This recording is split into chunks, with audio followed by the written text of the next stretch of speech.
Pandian store சீரியலில் அடுத்த ஒரு எபிசோட நம்ம குமார் இருந்துட்டு பழனிக்கிட்ட போயிட்டு, சித்தப்பா ஒருவேளை அம்மாச்சி எனக்காக தான் இது எல்லாத்தையுமே பண்ணியிருப்பாங்களோ அப்படின்ற மாதிரி சொல்கிறாங்க.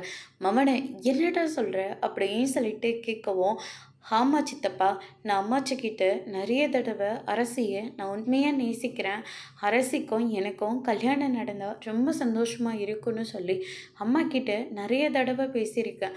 ஒருவேளை அம்மாச்சி இதெல்லாம் மனசில் வச்சுக்கிட்டு தான் இந்த மாதிரியெல்லாம் நடந்திருக்குமோ, அதனால தான் இந்த கல்யாணத்தை அம்மாச்சி நிறுத்தி இருந்திருக்குமோ அப்படின்ற மாதிரி சொல்லிக்கிட்டு இருக்காங்க.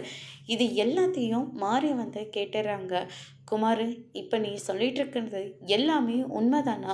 இன்னும் உன் மனசில் அரசி தான் இருக்காளா அப்படின்னு சொல்லிட்டு கேட்கவும், அதுக்கு அடுத்ததா அம்மா அது வந்துமா, ப்ளீஸ் குமார், எதையுமே மறைக்காத, தயவு செஞ்சு நீயாவது உண்மையை சொல்லு.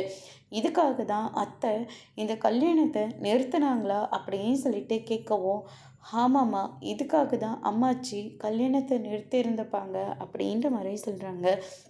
அரசி தான் உன்னை வேணவே வேண்டான்னு சொல்லிட்டாளே, அரசி வேணான்னு சொன்னா என்ன?